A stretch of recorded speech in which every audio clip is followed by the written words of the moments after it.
Today we have the 2023 Volkswagen Atlas Cross Sport, and if you're looking for a bigger, comfortable, spacious vehicle, but you don't need 3 rows, this is for you. Today we're going to take a look at the exterior details, the interior details, and get it out on the road for a test drive. Let's get started. All right, y'all, let's take a look at this 2023 VW Atlas Cross Sport. So this is the 2-row version, cut off basically from the bigger Atlas, and we've got the SE with the tech package, so it's basically one of the lowest trims. Now starting out right up front, you're going to have the typical Volkswagen grille. We've got a little bit of a different looking front end, a little more muscular, upright than some other crossovers. You still get an incandescent turn signal, but you will get LED headlights and LED daytime running lights, and when you turn, you actually get all-weather lighting, which gives you cornering lights to the sides of the vehicle. Now styling is so similar to other Volkswagens with the hard lines running down the bodies. You kind of got big fenders here as well. And we've got 20-inch wheels on this model, and that's pretty rare on a lower trim model like this. So what do you think of the looks of this VW Atlas Cross Sport? It definitely has a squatted rear end, and dimensionally it's going to be bigger than most or all 2-row crossovers, because this is exclusively 2 rows at 196 inches long. That's crossing into 3-row territory, and it shows with the interior space, and it's got 8 inches of ground clearance. So what do you think of the squatted rear end of this Atlas Cross Sport? And coming to the back, it's very steep right here. We've got LED taillights here though, which look pretty nice. Then no exhaust coming out the back. One thing I didn't expect with this Atlas Cross Sport at this trim level, typically something reserved for higher trim levels, is a hands-free liftgate, which we get with this model. Hands-free open and close. Now a closer look at the cargo space, you're going to notice that this is a really wide cargo space. So you've got good space between the wheel wells.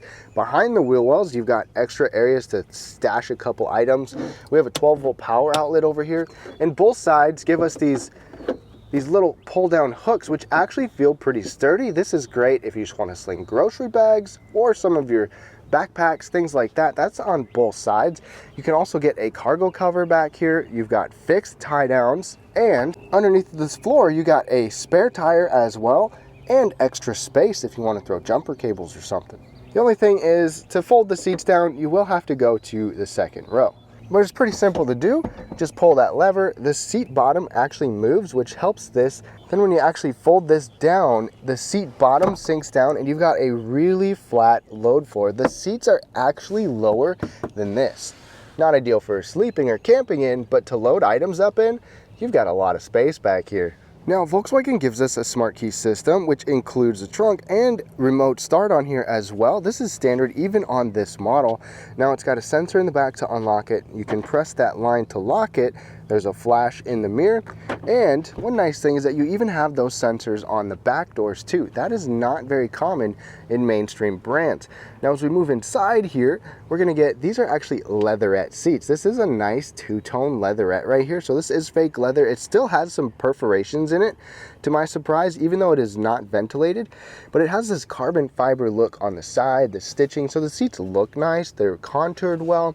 They look and feel comfortable. You've got 2-way lumbar support, otherwise your regular height and tilt adjustments. The steering wheel is manual tilt and telescoping, and it's got a really good range of motion. This is not a leather steering wheel on this model, but we will get heated seats over here. These heated seats are standard on this particular model. No ventilated seats unless you move up. And comfort-wise, I've been comfortable. This is, I think, my 3rd go-round with the Atlas Cross Sport, and I've got no complaints. The headrest is not intrusively far forward like some vehicles, and overall, comfortable seats from Volkswagen. Now the back seat is a good place to be back here. First of all, you've got an extra little knick-knack storage, you've got a decent bottle holder, and some good storage right there. This is a hard-touch plastic, which not a surprise on a lower trim and mainstream brand for the back seat. Now, back here, space is quite good. So I've been able to put a regular car seat like this, a rear-facing car seat, and they all fit just fine. And this is right where I personally like to sit at 5'9". So let's hop in. I've got plenty of leg room, plenty of knee space and foot space. You've got our own air conditioning vents, an extra storage area, and we've got 2 USB-C charging ports and a 3-prong 115-volt outlet. Very well equipped for a lower model. Not to mention, you still get front row seats of this panoramic roof, which is optional here.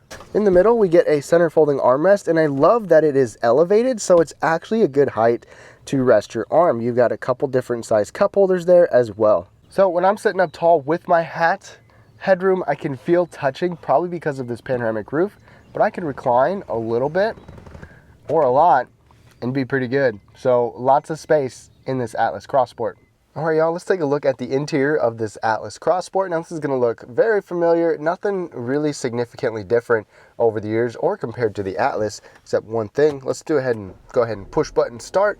And now this base model, the SE, well, the SE with the tech package, we now get this digital cockpit. This used to be just optional or for the upper trims, but we get it on this one now. Over here, we get some semi-soft material up above, a good wide armrest with some nice material, a fall-through grab handle right there, and a really big bottle holder. And I'm glad that we don't have the touch-sensitive controls like we do in some of the other Volkswagen models. It's the same ones that you get. This is a leather-wrapped steering wheel, not actually leather. It does kind of have a little bit of a funny texture to it, but it's still comfortable to hold on to. And then this digital cockpit right here, if you're not familiar with it, there's a lot of different things that you can view and see. So I've showed you this in other Volkswagen models, but you got different views, different types of assortments that you can have. You can have some digital gauges. You can scroll through all kinds of different information. Let's go to our trip, and then we change our view here. You can make it so that there's just stuff in the middle. You can make it so that there's information on the sides, whatever you want. One thing I really like, you see this mostly in pickups, is that Volkswagen gave us a little storage area up here. And it's textured, so it's nice. Things don't slide around, just an extra area to get stuff out of the way. And we've got an 8-inch touchscreen right here. This is standard, no big screen or anything like that, but this is the typical Volkswagen head unit. You've got some dedicated controls on the side, a volume knob or a tuning knob over there, and wireless Apple CarPlay and Android Auto. Plus, there's a wireless charging mat right down there too, so you can take advantage of wireless CarPlay and wireless charging. So this 8-inch screen also gives us the option to have Wi-Fi on here, Sirius XM, so it's nice to have those options. And when we throw it into reverse, we've got this backup camera with dynamic lines, and we have parking sensors as well. Like I said, there's wireless charging down there, but you also get 2 USB-C charging ports and a 12-volt power outlet, and it's plenty big to store some items too. Coming back, typical shifter right there, electronic parking brake. There's no brake hold on here, which is a little surprising. Maybe it could go right there. Parking sensors can turn off or on here. Good size cup holders as well. No complaints with that at all, and a really massive armrest. Usually you have narrow armrests in most crossovers, but this is as wide as like a full-size SUV type of armrest. Inside there is a ton of space. It's just one giant open bin. I'm surprised they don't have like a tray to separate things, and then a USB-C charging port. Volkswagen gives us a locking glove box right there as well.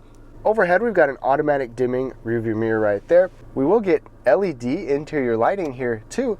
There's no sunglass holder up here, which is kind of weird. Probably why they have that.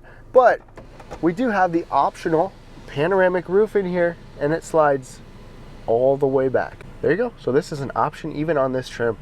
All right, y'all, we're behind the wheel of this Atlas Cross Sport, and there's a few things that you've got to know about it. First of all, there's a couple different engine options. You can get a 2-liter 4-cylinder turbo or a V6. This one has the 2-liter turbo, and I've driven the V6 before, and there's definitely a staunch difference between the two. You can get 276 horsepower with that V6, and with this one, the 2-liter turbo, you get 235 horsepower. Obviously, the torque's going to come out a little bit sooner with this one, so a little bit of pedal, you get some boost pretty much right away. Whereas the V6, you push down and you kind of get a buildup of power. I still prefer the V6 regardless of power numbers. I just like the way that it feels, but you have the option to have either one. Same with the bigger Atlas. That one I've driven the V6 in as well. And it's got good power output, but it's not great. And we'll get on it with this 2-liter in a second, but I gotta say that driving this, it just feels a little bit bigger than what most just 2-row crossovers feel like, because it's basically the size of a 3-row crossover, and it's kind of wide. You've got kind of a big hood that you look out over. But let's go ahead and get pedal down.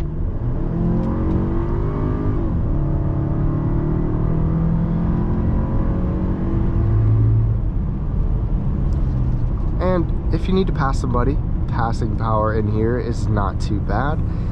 you know, it could be much worse. You get into smaller two-row crossovers, you start to get quite a bit less power. Then when you get into the larger two rows or the three rows, similar to this size, you're going to be pretty standard with this much power, a little bit more most often. But for most people, this is going to be enough, and it's punchy enough for just short spurts around town or getting up to speed on the interstate as well. You don't have a dedicated like sport mode button like you do in some VWs, but you can move this over into the S. You can manually shift with your shifter, or it will make it keep the RPMs a little higher for its own kind of sport mode.